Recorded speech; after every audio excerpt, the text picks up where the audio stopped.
ডাক আসবে, চলে যেতে হবে। যিনি পাঠিয়েছেন ডাক আসবে, এ আব্দুর রহিম আয়। তো এরকম কোনো পাওয়ার নেই তোমাদের কাছে, কোনো অ্যাটমিক তাকত যে ওই ব্যক্তির আশাকে তোমরা রুখে দাও। বলুন, এই আমরা সবাই নিঃশ্বাস নিচ্ছি, অক্সিজেন যাচ্ছে, তো যে মানুষটা মরে যায় ওর অক্সিজেনগুলো শেষ হলো নাকি? বলেন না, তাহলে মরল কেন? তো ডাক এলে চলে যেতে হবে, ডাক আসবে। শামসুন নাহার, ফাতেমা, জোহরা আয়। তো এই 800 কোটি লোক মিলে তাকে আটকাতে পারবে না। So try to remember it, must you have to go back, তোমাকে ফিরে যেতে হবে। সুম্মা এলাইনা তুরজাউন, you are bound to come back, তুমি আসতে বাধ্য। ফের এটাও জানো না যে তুমি কদিন থাকবে। এই যে হায়াত দেখছো না কত, বলে 20, তোমার 35, আপনি বলে 42, আপনার চাচা বলে 65। বলে এটা কি? বলে এটা আমার দান, আল্লাহ বুঝিয়েছেন, এটা তোমাদের কারো বাহাদুরি, এটা আমার দান। এই 20, 50, 60, 70 বছরের হায়াত আমি আমার ইজ্জতের, আমি আল্লাহ আমার ইজ্জতের কসম দিয়ে বলছি, এটা আমার মেহেরবানি। এ তোমাদের বাপকেলকের সম্পত্তি নয়। এটা যদি হতো আর তোমাদেরও যদি কিছু করার থাকতো, কোনোদিন শোনুনি দিনাটা সাব ডিভিশনের অমুকের বাচ্চা প্রসব হয়েছে, কিন্তু বাচ্চাটা পেটেই মরে গেছে, মরা বাচ্চা প্রসব হয়েছে, আমি তাকে এক ঝলক দুনিয়া দেখতে দেইনি। বলো কি অন্যায় করেছে বাচ্চাটা? হায়াত নিয়ে মায়ের পেট থেকে বেরিয়ে আসতে পারলো না। আমি তোমাকে হায়াত দিয়েছি, ইতরাইও না কেন? এ জওয়ানি ঢলবে, থাকবে না। এ জওয়ানিকে ধরে রাখবার ক্ষমতা তোমাদের নেই। On the day of resurrection there will be 4 questions. Second questions will be there, how did you pass the period of your youth? কিয়ামতের মাঠে 4টা প্রশ্ন করা হবে। Each and everybody will be asked. একজন বাদ যাবে না, যে ভিখারি তাকেও জিজ্ঞাসা করা হবে, যিনি কুরসিতে বসে আছেন তাকেও জিজ্ঞাসা করা হবে। ওই দিন জবাব না দিয়ে কাউকে 1 ইঞ্চি নড়তে দেওয়া হবে না। কিয়ামতের মাঠে কতদিন দাঁড়াতে হবে? আল্লাহ কোরআনে কারিমে বলেছেন 50,000 বছর, যার একটা দিন দুনিয়ার 1000 বছরের সমান। ওই হিসাবে 50,000। আমাদের মা বোনেরাও একটু মেহরবানি করে চুপ করুন, ওর কথাগুলো শুনুন, হয়তো বা কাজ দেবে, হয়তো বা কাজ দেবে। এই দুনিয়ায় দিনের মজমা মজাক করবার জন্যে, গল্প করবার জন্য আনা হয়নি, আর আল্লাহ এই জন্য আনেননি। এটা আল্লাহ পাকের মেহেরবানি। হাজারো মা বোন এই দিনাটা এলাকায় আছে, তারা আসতে পারেনি, আল্লাহ আমাকে কিছু দেবেন বলে নিয়ে এসছে। আমি আসিনি, আমার আল্লাহ আমাকে নিয়ে এসে। আল্লাহ রসুল বলতেন, দিনের মজমায় এসে শুধু বসো, তোমার এই বসাটা এমন যে তোমার পিছনের সমস্ত গুনাহকে আমি আল্লাহ মাফ করে দেব। যতটা গুনাহ করেছো অতটা নেকি তোমাকে এর বদলা দিয়ে দেব। আমাদের বুঝে আসেনি। আর মা বোনদেরও বলি, আপনাদের কাছে আমাদের একটা বড় অনুরোধ, রিকোয়েস্ট, আপনারা মা বোনেরা একটু রত্ন প্রসব করেন। রত্ন, হীরা, হীরা। আপনাদের বাচ্চার জন্য হীরা হয়, রত্ন হয়।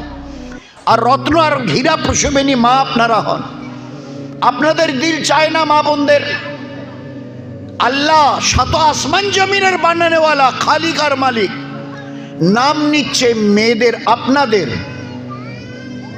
আব্দুল ওয়াহিদ, শুনতে চাও তোমার বিবি জান্নাতে কে হবে? আমি আল্লাহ বলবো। আল্লাহ আপনাদের নাম নিয়ে পরিচয় করিয়েছেন। খালি একটু কটা দিন দুনিয়ার ইবাদত করে জীবনটাকে ধন্য করুন। গীবত, শিকায়েত, বহতান, বেপরদা এসব করতে যাবেন না, জীবন বরবাদ হয়ে যাবে। আমার এটা অনুরোধ, don't try to destroy your life. জীবনটাকে তছনছ করে শেষ করে দেবেন না। এই হায়াতের এক একটা সেকেন্ড বড় দামি, একে কাজে লাগান। আজ যদি বুঝে ইবাদতে নিজেকে না লাগাই, আমি আল্লাহর নামে কসম দিয়ে, লক্ষবার কসম দিয়ে বলছি, কাল কিয়ামতের মাঠে এই চোখ দিয়ে রক্তের কান্না এতটা কাঁদতে হবে যে নদী বয়ে যাবে, আর রক্তের নদীতে নৌকো চলবে। আপনার আমাদের আল্লাহ ওই দিন তিল পরিমাণ দয়া দেখাবেন না। কত কঠিন দিন আসছে বলুন তো। এ কথা কার? तमाम नबीर शेरा नबी जनाब रसूलुल्लाह सल्लल्लाहु अलैहि वसल्लम ए पाक हादिस একটা হায়াত দিয়েছি। আল্লাহ বলছেন একটা হায়াত দিয়েছি, নিল্লাজি হায়াত আর মৌতের মাঝখানে, হায়াত আর মৌতের মাঝখানে নিল্লাজি খালাকাল মৌতা ওয়াল হায়াতা লিয়াবলুয়াকুম আইয়ুকুম আহসানু আমালা। আহসানু আমালা, জন্ম আর মৃত্যুর মাঝখানের এই যে সময়টুকু 20, 50, 60, 70, 80, 40, কে কতটা ভালো আমল করো এরই জন্য দিয়েছি। আহসানু আমালা, তোমার জানা নেই তুমি কবে আসবে, যে কোনো দিন ডাক এলেই চলে আসতে হবে। যদি আমাল করে আসতে পারো বেঁচে যাবে, আর যদি আমালকে বিগড়ে আসো তো আযাবের জালে ফেসে যাবে। তো ভালো করে বুঝে জীবনটাকে তৈরি করে নাও। একটু খালি ইবাদত, আর ইবাদত আর দিন একদম হালকা জিনিস, হালকা হালকা। ইবাদত কাকে বলে? আল্লাহর দিন কাকে বলে? বলে দুটো জিনিসের নাম। কটা জিনিস ভাই? দুটো।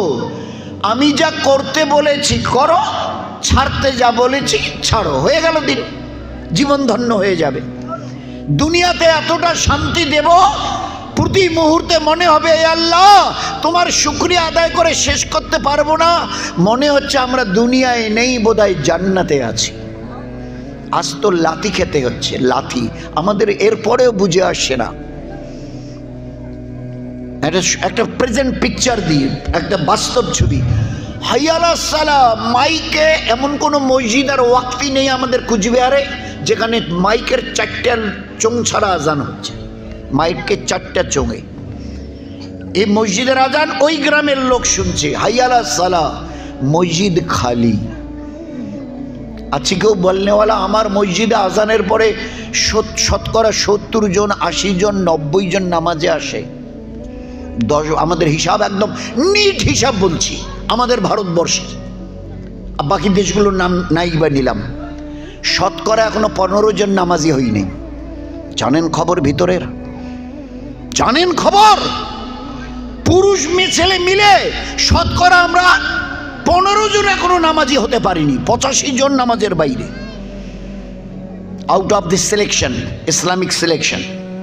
চিন্তা করুন, নাফরমানির তো একটা সীমা থাকবে। এই যে এনআরসি, এসআইআর, তারপরে আরো বাকি সব কথা, এগুলো শুনতে হতো না। এগুলো আমাদের বদামলের নতিজা, এগুলো আমার নিজেদের হাতের কামাই। হিম্মত ছিল না কারো, কসম দিয়ে আল্লাহর নামে বলছি আমি, হিম্মত ছিল না কারো ঈমানওয়ালাদের উপরে আঙ্গুল তোলে। কিন্তু আজ আমরা রাস্তা করে দিয়েছি সবাইকে, মারো লাথি।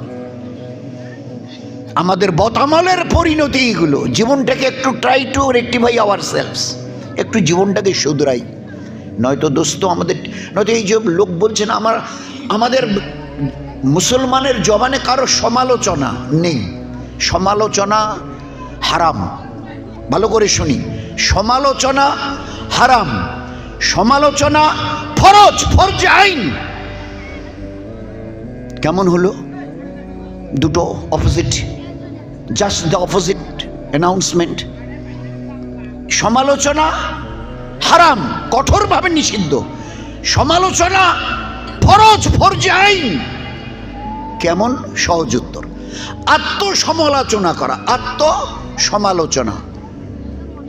কু আনফুসাকুম, আল্লাহ কোরআনে বলছেন কু আনফুসাকুম, তুমি তোমার নিজের আত্মসমালোচনা করো, নিজেকে কতটা শুধরিয়েছো। তোমার জীবনে ধোঁকা নেই তো, মিথ্যা নেই তো, গীবত নেই তো, জুলুম নেই তো, জুয়া নেই তো, মদ নেই তো, মেয়ে নেই তো, নেই তো, পরনিন্দা, পরচর্চা নেই তো, হারাম লোকমা এসব নেই তো, জীবন পাক করেছ তো। অন্যের সমালোচনা করা হারাম, নিজের আত্মসমালোচনা করা ফরজ। এ আল্লাহ, আমার এখনো ভিতরে যেগুলো খারাপই আছে কি করে দূর হবে, তা যদি আমি নিজেকে পাক করে তোমার কাছে যেতে না পারি, তোমাকে মুখ দেখাবো কি করে আল্লাহ? এই জন্য আল্লাহ কোরআনে ইয়া আইয়ুহাল্লাযিনা আমানু কু আনফুসাকুম, ও ঈমানওয়ালা তোমাকে, ও ঈমানওয়ালি মেয়ে ছেলে তোমাকে আমি আল্লাহ বলছি, নিজেকে শুধরে নাও। তার সঙ্গে এবার বাকিদের যোগ করেছে, আহলেকুম, তোমার পরিবারের যারা আছে, ছেলে মেয়ে বেটা বেটি ভাই বোন, এদেরকেও ঠিক করো ইবাদতের দ্বারা। কিভাবে ঠিক করব? ইবাদতের দ্বারা, দিনের দ্বারা। তো দিন আর ইবাদত দুটি জিনিসের নাম। যা করতে বলা হয়েছে, নামাজ পড়তে বলা হয়েছে পড়ো, গীবত ছাড়তে বলা হয়েছে ছাড়ো, রমজান এলে রোজা রাখো, জুলুম অন্যায় পাপ গুনাহ কবিরা ছাড়ো। আল্লাহু লা ইয়াহদিল কওমাজ জালিমিন, তোমরা যদি জুলুম করো আমি হেদায়েত দেব না, হেদায়েত পাবে না, জান্নাতে যাওয়া বন্ধ হবে। তো আল্লাহ কিছু করতে বলেছেন, কিছু ছাড়তে বলেছেন, বাস হয়ে গেল দিন। আজ এতে আমরা নেই। হাইয়া আলাস সালাহ, মসজিদে 4টা মাইকের চং দিয়ে মসজিদ খালি, বাজার গুলজার। এখন তো একটা নতুন জিনিস আপনারা লক্ষ্য করেছেন কিনা দেখি জানি না, হয়তো চোখে পড়েছে।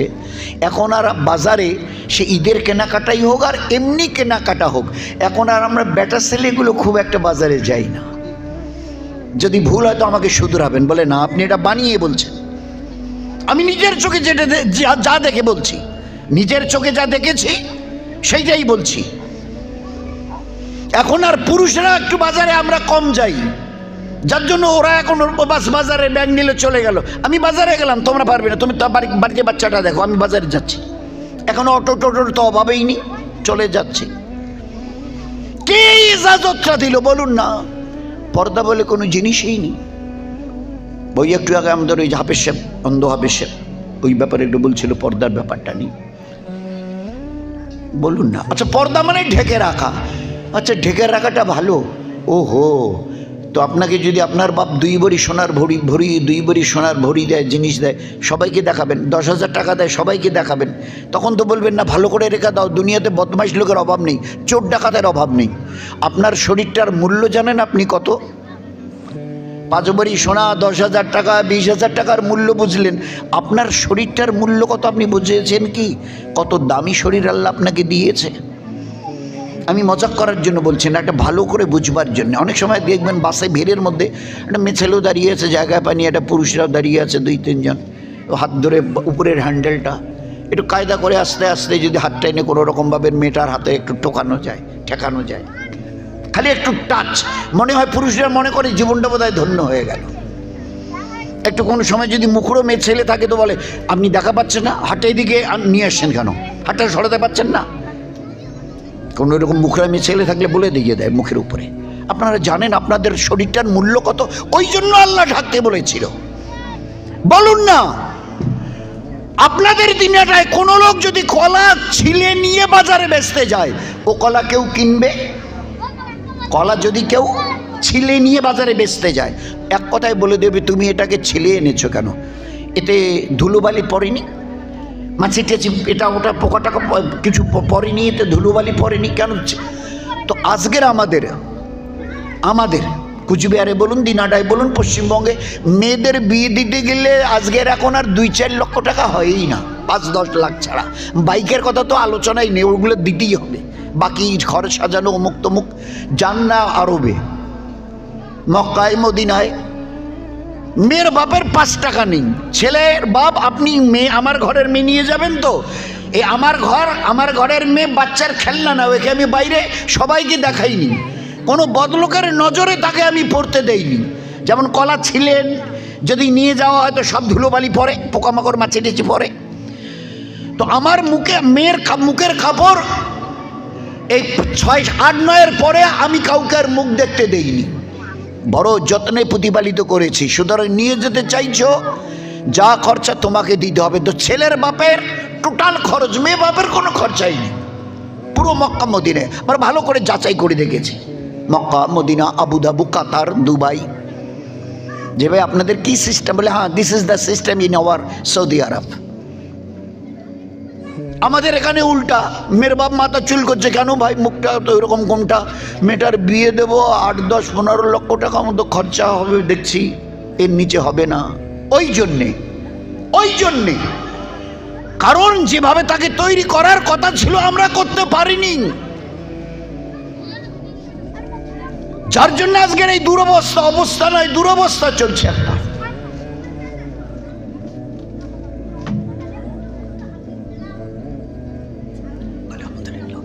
নয়তো আল্লাহ পাক এই ঈমানওয়ালার ঘরের মা বোনদের না পুরুষের বোধহয় অতটা নিয়েছে কিনা জানি না, আল্লাহ নিয়েছেন।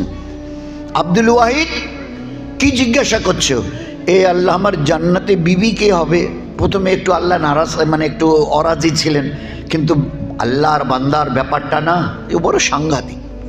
এত মহব্বতের একটা মা তার বাচ্চাকে যে পরিমাণ মহব্বত করে, আল্লাহর নবী কি বলেছিলেন? আমাদের আল্লাহ আমাদেরকে ওই মায়ের চাইতে 70 গুণ বেশি মহব্বত করে, 70 গুণ বেশি, 70 টাইমস মোর দ্যান মাদার, মায়ের চাইতে। আল্লাহ বলো না আমার বিবি কি হবে জান্নাতের, নামটা একটু শুনি।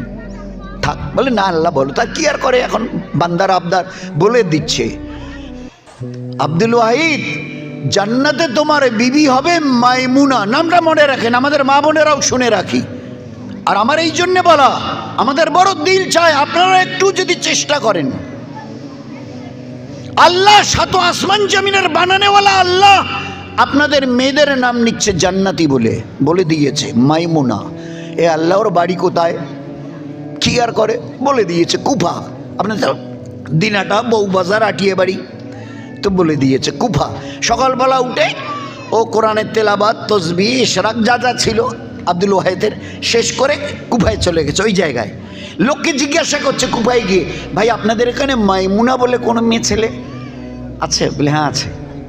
বাড়ি কই? খালে বাড়ি আর আপনি কি দেখবেন, ওই পাহাড়ের কাছে দেখবেন না, ওই যে পাহাড়টার কাছে একটা মেয়ে ছেলে বকরি চড়াচ্ছে, ওর নাম মাইমুনা। ও আচ্ছা, চলে গেল।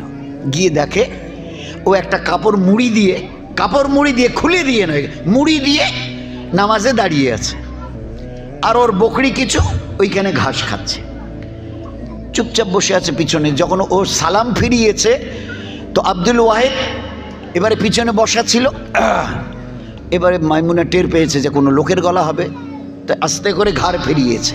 জীবনে কোনো দিন দেখেনি না আব্দুল ওয়াহিদ ওকে মাইমুনাকে দেখেছে, আর না মাইমুনা আব্দুল ওয়াহিদকে দেখেছে। একটু ঘাড় ফিরিয়ে এক ঝলক চোখে পড়েছে, দেখেই বলছে আব্দুল ওয়াহিদ এখানে কেন? তোমার সাথে আমার সাক্ষাৎ মোলাকাত তো ইনশাআল্লাহ জান্নাতে হবে, বলে দিয়েছে। আব্দুল ওয়াহিদ নাম ধরে, তোমার সঙ্গে আমার মোলাকাত তো ইনশাআল্লাহ জান্নাতে হবে, এখানে কেন এসছো? বুঝতে পেরেছে আমি আল্লাহকে জিজ্ঞাসা করে নাম জেনেছি, আর একে আল্লাহ রোজে আজলে জানিয়ে দিয়েছে। আমার চাইতে কত ইবাদতওয়ালি, এবারে চিন্তা করুন। তো এবারে বলছে মাইমুনা, আচ্ছা এই তোমার বকরির পালের সঙ্গে আমি অনেকক্ষণ আগে এসেছি, তো একটা জিনিস লক্ষ্য করছে, বকরির পালের সঙ্গে বকরিও যতগুলো, বাঘও অতগুলো, কিন্তু একটা বাঘকে আমি দেখি নাই এই বকরিকে হামলা করে। কারণটা?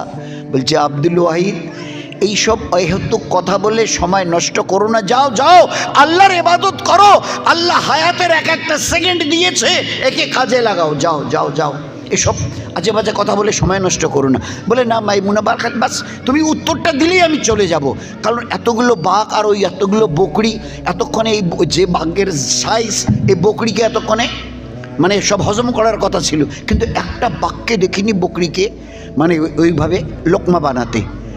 উত্তরটা আমরাও শুনি, আমাদের মা বোনেরাও উত্তরটা শুনিনি, হয়তোবা কাজে লাগবে, হয়তোবা কাজে লাগবে। কি উত্তর দিয়েছে মাইমুনা?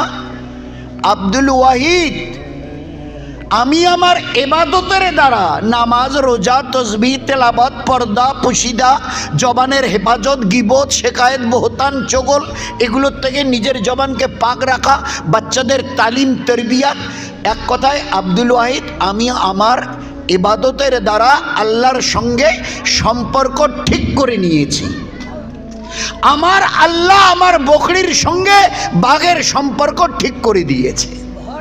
যার জন্য এতগুলো বাঘ একটা বকরিকে এখনো হামলা করেনি, আর করেওনি কোনোদিন, আমার নজরে পড়েনি। তো যদি এত বড় বাঘ একটা বকরিকে লোকমা না বানায় সামনে পেয়েও, তো আজ আমাদের উপরে লাল চোখ লোক দেখাচ্ছে কেন? তাহলে এবাদতে একটু গরমিল আছে, নিশ্চয়ই এবাদতে কিছু ঘাটতি আছে, যার জন্য আজকের লাল চোখ আমাদের দেখতে হচ্ছে, নয়তো দেখতে হতো না।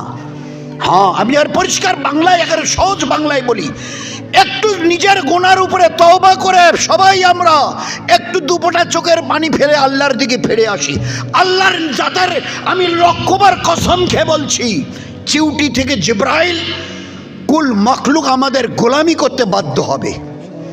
চিউটি থেকে জিব্রাইল, যার 600 ডানার একটা ডানা যদি এইদিকে ফেলে দেয় তো গোটা দুনিয়ায় অমাবস্যার অন্ধকার নেমে আসবে। তো চিউটি থেকে জিব্রাইল কুল মখলুক আমাদের গোলামি করতে বাধ্য হবে। একটু যদি নিজের গুনার উপরে অনুতপ্ত হয়ে তওবা করে আল্লাহর ইবাদতের দিকে ঝুঁকি, হচ্ছে না। আমরা নিজের ইচ্ছায় করছি না। মসজিদ বিরান, বাজার গুলজার, তাসের আড্ডা, হে হো, কত কিভাবে জীবনটাকে শেষ করে দিচ্ছে চিন্তা করেন। ফিরে যেতে হবে না? আল্লাহ কোরআনে কারীমে কত সহজভাবে আমি মানুষকে, জিন জাতিকে, ওমা খালাকতুল জিন্না ওয়াল ইনসা ইল্লা লিয়াবুদুন, একমাত্র আমার ইবাদতের এই জন্য তোমাদের মানুষ করে পাঠিয়েছি, অন্য কোনো উদ্দেশ্য নেই। কত ক্লিয়ার, ক্লিন কাট কথা।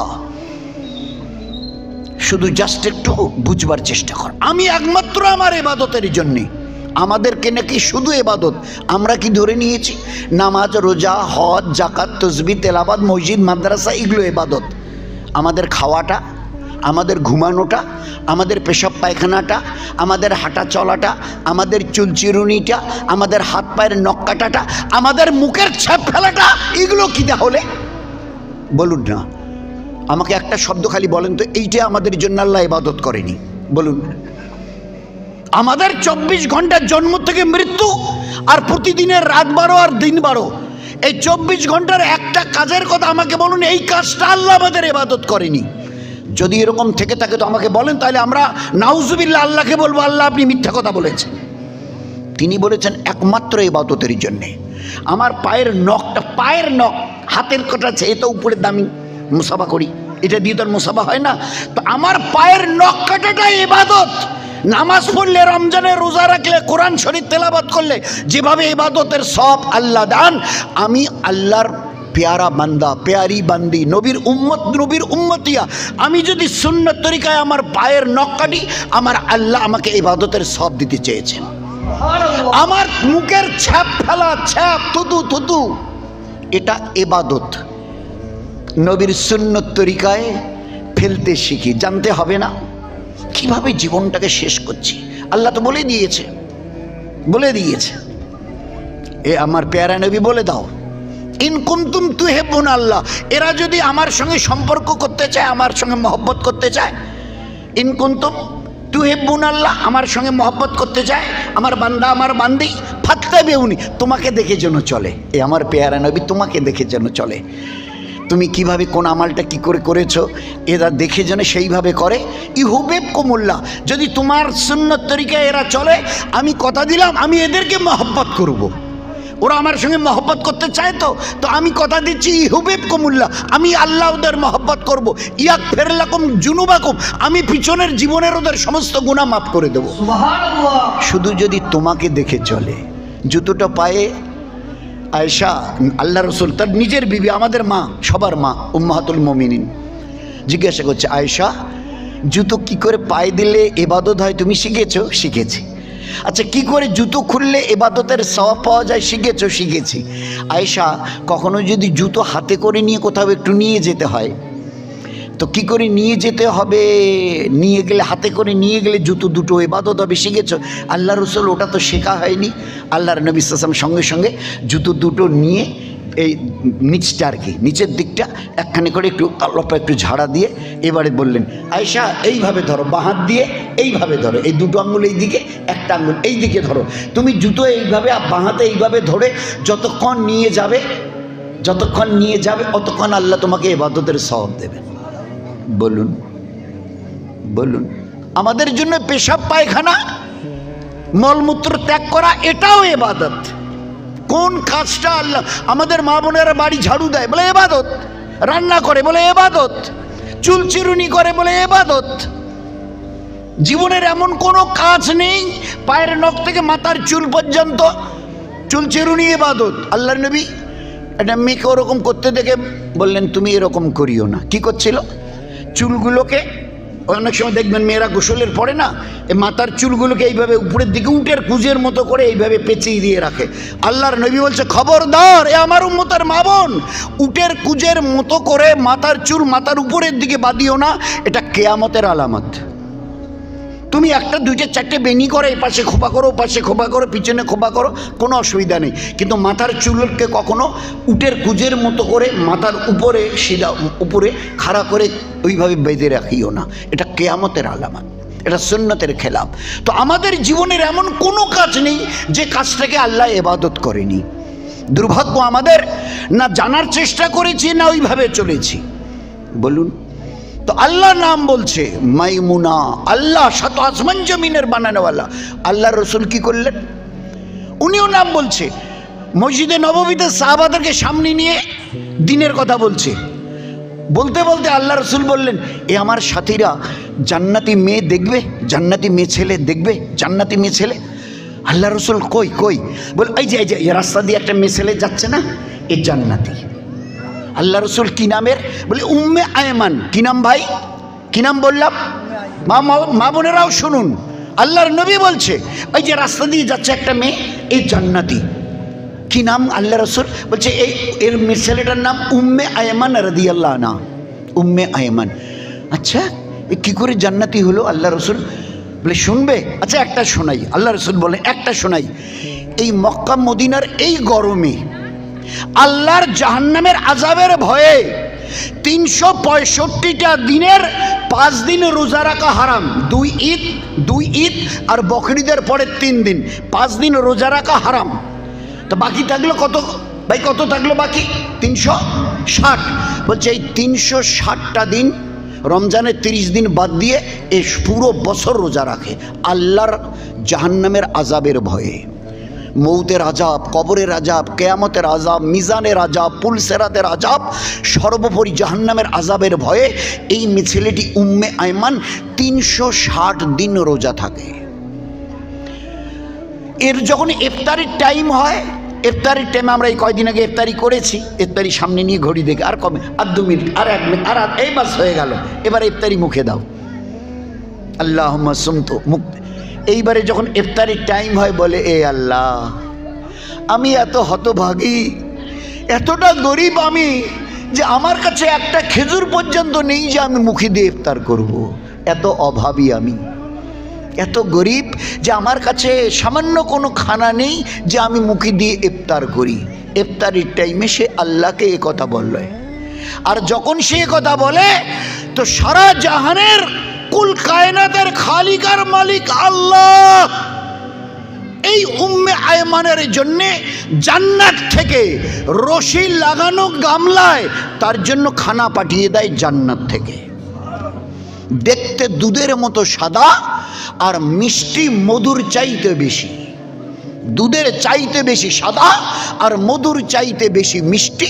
রোজ প্রতিদিন ইফতারির টাইমে আল্লাহ জান্নাত থেকে তার জন্য খানা পাঠিয়ে দেয়। বলুন, আমাদের মা বোনদের দিল চায় না, এ আল্লাহ, এরকম জীবন আমরাও যেন পাই। ওখানে কি করেছিল মনে আছে কি? মাইমুনা কি অবস্থায় দেখেছে গিয়ে? ভাই কি করেছে? ভাই কি অবস্থা দেখেছে মনে আছে? এই যে আব্দুল ওয়াহেদ যে গেল বকরি, ও কি করছিল? চাদর জড়িয়ে কি করছিল? নামাজ জোহরের না না না নফল নামাজ পড়ছিল। সময়টা কেন নষ্ট করি, তো নফল নামাজ পড়ি। আর এ সারা বছরের 30 দিন রমজানের বাদ দিয়ে 330 দিন এ নফল রোজা, নামাজ রোজা। আর তারপরে বাকি ইবাদত, বাকি ইবাদত আমাদের দিল চায় না। রাবেয়া বসরির মা বলতো, আমি অন্ধকার ঘরে রাবেয়াকে জন্ম দিয়েছি। দিনের বেলা যখন শরীরটা একটু দেখলাম কেমন কেমন হচ্ছে, আমার স্বামীকে বলছিলাম, রাবেয়ার আব্বাকে, যে শরীরটা কেমন করছে, যদি পারো তো একটু কেরোসিন তেল জোগাড় করিও তো, শরীরটা কেমন করছে, মানে পেটে বাচ্চা প্রসবের সময় হয়ে এসছে। তো রাবেয়ার মা বলছে, আমার স্বামী চেষ্টা করেছিল কিন্তু একটু কেরোসিন তেল জোগাড় করতে পারিনি। আমি অন্ধকার ঘরে রাত্রিবেলা অন্ধকারের মধ্যে আমি রাবেয়াকে জন্ম দিয়েছি, কিন্তু আল্লাহর পরিচয় করাতে আমি কম করি নাই। এ রাবেয়াকে আল্লাহকে চেনাতে, ইলমি দিন শেখা, আল্লাহর ইবাদতে তাকে লাগানো আমি কম করিনি। এই রাবেয়া যখন বড় হয়ে ইবাদত শুরু করলো, এ যখন গভীর নিশুতি রাত 12টা 1টা 2টো তাহাজ্জুদের নিয়তে সে যখন দাঁড়াতো, তো তার শরীর থেকে এত আলো বের হতো যে আমাদের ঘর তো ছিল ওই ভাঙাচোড়া বেড়া, আমাদের ঘরের মতো পাকাওয়ালা টিন নয়, ওইসব খেজুর পাতা এটা ওটা দিয়ে। তো রাবেয়ার শরীর থেকে এত আলো বের হতো যে বেড়ার ফাঁক দিয়ে আলো বহুদূর পর্যন্ত চলে যেত। এই ছিল জীবন। জন্ম দিয়েছে অন্ধকারে, কিন্তু জীবন করেছে এতটা আলোময়, তার শরীর থেকে সে রাবেয়া বসরি যখন তাহাজ্জুদে দাঁড়াতো, তাহাজ্জুদে সালাম ফিরিয়ে হাত উঠাতো, তার শরীর থেকে এত আলো বের হতো যে ঘরের বাইরে চলে যেত। আজরাইল যেদিন এসছে তাকে নেবার জন্যে টের পেয়েছেন। আজরাইল এসে দরজায় দাঁড়িয়ে সালাম দিচ্ছে, আসসালামু আলাইকুম ইয়া রাবিয়া ইয়া আইয়াতুহান নাফসুল মুতমাইন। এই চির শান্তিকামী রূহ রাবিয়া, আমি আজরাইল নিতে এসছি, আপনি তৈরি হন। বুঝতে পেরে কাছে যে মেয়েটা থাকতো তাকে বলছে, তুই একটু বাইরে যা, আমার সাথে বোধহয় কেউ দেখা করার জন্য বোধহয় কেউ আসবে। আর একটা কথা শোন, আমি যদি এসে দেখিস আমি মারা গেছি, তো বাজার থেকে যেন নতুন কাপড় কিনে এনে আমাকে কাফন দেয়া না হয়। আমি যে কাপড়টা পরে তাহাজ্জুদ পড়তাম ওইটা দিয়ে যেন আমাকে কাফন দিয়ে কবরে রাখা হয়। সংক্ষেপে বলি, তাই করা হলো। দিনের বেলা কবর দেওয়া হলো। এবারে পরের দিন মেয়েটা কাছেই থাকতো, সবসময় খেদমত করতো। তো রাত্রিবেলা কাঁদতে কাঁদতে কাঁদতে কাঁদতে ঘুমিয়ে গেছে। খবের মধ্যে দেখে রাবেয়া, দেখে বলছে, আম্মা আপনি কেমন আছেন, কোথায় আছেন? তো বলে, আমার আল্লাহ আমাকে জান্নাতের বাগানে রেখে দিয়েছে। রাবেয়া উত্তর দিয়েছে। ওই খাদেমা মেয়ের ছেলেটি যে তার খেদমত করতো, কাঁদতে কাঁদতে ঘুমিয়ে গেছে। খবের মধ্যে দেখে বলছে, আম্মা আপনি কেমন আছেন, কোথায় আছেন? বলে, আমার আল্লাহ আমাকে জান্নাতে রেখে দিয়েছে। আম্মা আপনাকে যে পুরানা কাপড়টা দিয়ে কাফন দেওয়া হয়েছিল সেটা কই, আর এক পরনে যেটা কাপড় এটা আপনি পেলেন কই? তো বললো যে আল্লাহ পাক ফেরেশতাকে দিয়ে আমার ওই পুরনো কাপড়টা, তাহাজ্জুদ পরা কাপড়টা আমার নামায়ে আমলের সঙ্গে ভাঁজ করে রেখে দিয়েছে। কিয়ামতের দিন নামায়ে আমলে ওইটা নেকির পাল্লায় তুলে দিয়ে ওজন করা হবে, আর ওইটাকে ওর বদলে আল্লাহ আমাকে জান্নাতি রেশমি কাপড় আল্লাহ পরিয়ে দিয়েছে। এই ছিল জীবন আমাদের। আমাদের বড্ড দিল চায় আমাদের মায়েরা একটু দিনদার হন। আপনাদের এক একজন মা আমাদের কাছে হীরা প্রসব করবেন, হীরা রত্ন। 4 বছরের বাচ্চা, বেটা ইলমি দিন শিখবি না? হ্যাঁ মা শিখবো। তো কেতাব দাও, তো দিয়েছে। আমি যে মাদ্রাসায় যাব তো খাবো না, খেতে দাও। তো বলে, আমি তোর আল্লাহ নাকি, আমাকে কেন বলছিস? আল্লাহকে বল, আল্লাহ রাজ্জাক তাকে বল। বাচ্চা বুঝতে পেরেছে, 4-4.5 বছরের বাচ্চা বুঝতে পেরেছে। মা যেভাবে আত্মায়িততে বসে হাত তুলে, এ আল্লাহ আমি মাদ্রাসায় যাব, আমাকে খেতে দাও। মা তাড়াতাড়ি করে প্লেটে খানা এনে পিছনে রেখে দেয়। এই বেটা এই দেখ, ঘুরে দেখ, আল্লাহ খানা দিয়েছে। এবারে ঘুরে, হ্যাঁ খেয়ে মাদ্রাসায় ছুটি হয়, বিকালবেলা বাড়ি আসে, কেতাব রেখে, আম্মা আম্মা। হ্যাঁ কেন বলছি বল? আম্মা আমি মাদ্রাসা থেকে এসছি, আমাকে খেতে দাও। বলে, আবার আমাকে কেন বলছিস? আল্লাহকে বল, আল্লাহ রাজ্জাক, উনি খানা দেনেওয়ালা, রুজি দেনেওয়ালা। আবার ওই আল্লাহ আমি মাদ্রাসা থেকে এসছি, খিদে পেয়েছে, খেতে দাও। মা তাড়াতাড়ি করে খানা এনে পিছনে রেখে দেয়। এই বেটা এই দেখ, আল্লাহ খানা পাঠিয়েছে, খা, খেয়ে নেয়। চলছে। একদিন বাচ্চা মাদ্রাসায় গেছে, মা জানে বিকালবেলা 4টার দিকে আসবে, 3:30-4টার দিকে মাদ্রাসা ছুটি হয়। তো আমার ওই পাশের বাড়িতে একটু কাজ আছে, পড়োশের বাড়িতে। তো এই এখন তাড়াতাড়ি করে গিয়ে কাজটা সেরে চলে আসি, বেটা তো বিকেলে আসবে। এখন এবারে 12টা 11টা 12টার দিকে বাচ্চা মাদ্রাসায় চলে গেছে, পাশের বাড়িতে চলে গেছে। আল্লাহর কি ইচ্ছা ছিল, মাদ্রাসা তাড়াতাড়ি ছুটি হয়েছে। এবারে বাড়িতে এসে আম্মি তো বাড়িতে তো আম্মা নেই, ও তো পাশের বাড়িতে গেছে, কি কাজ আছে তার জন্যে। 2-3 বার ডাকার পরে ভাবছে যে আর আম্মাকে ডেকেই বা কী হবে, ওই তো ওই কথাই বলবে, আমাকে কেন বলছিস, আল্লাহকে বল। এইবারে হামাগুড়ি দিয়ে আত্মাই তোর শুরুতে বসে বলছে, আল্লাহ আমি মাদ্রাসা থেকে এসে খিদে পেয়েছে, খেতে দাও। যেরকম 1-2 বার বলে, বলার পরে ওই মা এবারে বলে দেয়, দেখিয়ে দেয় যে পেছনে দেখ। 1-2 বার বলার পরে ঘাড় ফিরিয়েছে। এবারে ঘাড় ফিরিয়ে দেখে একটা থালায় খানা ভরে আছে, একটা থালায় খানা ভরে আছে। মজা সে খেয়ে ঘর থেকে বেরিয়ে চলে গেছে। মাও বাড়ির থেকে কাজ সেরে বাড়ি চলে এসছে। বাড়ির বাইরে মা আর বেটাতে দেখা হয়েছে। মা দেখে বলছে, বেটা কখন এলি? আমি একটু আগে এলাম। তা এলি তো আমাকে ডাকলি না? বলে তোমাকে ডাকলাম, তুমি তো শুনলে না। তো মা এবারে বলছে, বেটা খাবি না? আয় আয়, খাবি না? আয়। তো এবারে বেটা উত্তর দিচ্ছে, আম্মা খেয়ে তো এলাম, এই তো খেয়েই তো এলাম, কিন্তু একটা কথা কি জানো মা, আজকের যে মজাদার খানা খেয়েছি এরকম খানা জীবনে কোনোদিন খাইনি মা। আজকের যে মজাদার খানা খেয়েছি না, এরকম মজাদার খানা কোনোদিন খাইনি। মায়ের চোখে পানি এসে গেছে। আমি তো ঘরে নেই, আমার বেটা কি বলছে, পানি এসে গেছে। আসমান থেকে আওয়াজ আসছে, আসমান থেকে, এ বখতিয়ারের মা, তুমি তোমার বাচ্চাকে শিখিয়েছিলে, তুমি নাও, আমি আল্লাহ খাওয়াই। তোমার বাচ্চা মাদ্রাসা থেকে এসে কিতাব রেখে হাত তুলে যখন বলেছে, আল্লাহ আমার খিদে পেয়েছে, তো আমি আল্লাহ অস্থির হয়ে গেছি। দ্বিতীয়বার যখন বলেছে আল্লাহ, তো আমি জান্নাতের খানা ফেরেশতাকে দিয়ে তোমার বাচ্চাকে আজকের খাইয়ে দিয়েছি, জান্নাতের খানা। এ বখতিয়ারের মা, ওই খানার প্লেট দেখে তোমার বাচ্চা যদি হাত লাগাতে দেরি করত, আমি আল্লাহ আমার রহমতের হাত দিয়ে তোমার বাচ্চাকে খাইয়ে দিতাম। মেরে ভাই, এই ছিল আমাদের জীবন, এই ছিল আমাদের জীবন। মা তার বাচ্চার এতটা তরবিয়ত করেছে যে 4 বছরের বাচ্চা হাত উঠিয়ে আল্লাহর কাছ থেকে জান্নাতের খানা খেয়ে পেট ভরিয়ে নিয়েছে। আজ আমাদের পরিবেশের অবস্থা কি বলুন না।